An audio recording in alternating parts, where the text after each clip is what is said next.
यांची जय्यत सभा आहे, रेकॉर्ड ब्रेक गर्दी होईल असं सुद्धा बोललं जात आहे. तुम्ही सुद्धा नुकताच दौरा करून या ठिकाणी पोहोचलात, काय म्हणाल? नाही, आम्हाला अतिशय आनंद आहे की महालक्ष्मी अंबाबाईच्या नगरीमध्ये प्रधानमंत्री महोदय या ठिकाणी येत आहेत. त्यांची भव्य सभा होणार आहे. लोकांची खूप मोठ्या प्रमाणात मागणी होती की या ठिकाणी ही सभा झाली पाहिजे आणि त्यामुळे एक विशेष विनंती माननीय मुख्यमंत्र्यांनी देखील PM साहेबांना केली आणि त्यांनी ही सभा दिली आहे.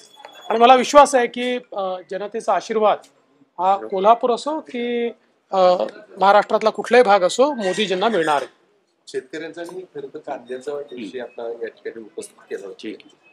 याच निर्यातीवरून देखील विरोधक टीका करताना पाहायला मिळतात. आता निर्यात जी उठवलेली आहे ती देखील कमी प्रमाणात आहे, ती पूर्णच निर्यात बंदी. एक जी विरोधक टीका करतायत ती म्हणजे निवडणुका डोळ्यासमोर ठेवून कांदा निर्यातीचा जो निर्णय तो घेतला असं आहे की निर्यात बंदी झाल्यानंतरही सातत्याने केंद्र सरकारने कांद्याची खरेदी केली आणि दरवेळेस निर्यातीची लिमिट ठरवून वारंवार निर्यातीची परवानगी देखील दिली आणि आता तर खूप मोठी परवानगी या ठिकाणी दिलेली आहे.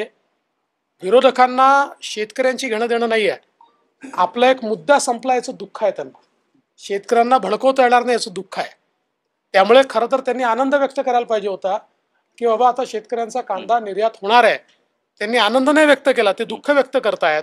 त्यामुळे त्यांना शेतकऱ्यांची घेणं देणं नाही, त्यांना केवळ राजकारण करायचं. शरद पवारांनी ज्या पद्धतीने टीका केलेली आहे, पंतप्रधान नरेंद्र मोदी यांना निवडून देणं धोक्याचं आहे यावेळी असं म्हणतात.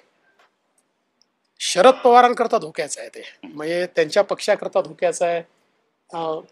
त्यांचं जे काही आता सगळं त्यांच्या पक्षाची जी परिस्थिती आहे त्याच्याकरता धोक्याचं आहे. त्यामुळे त्यांनी वैयक्तिक म्हटलेलं आहे. महाराष्ट्राकरता देशाकरता तर मोदीजींनी जे केलं आहे ते देशाने पाहिलं, म्हणूनच देश त्या ठिकाणी आपल्याला मत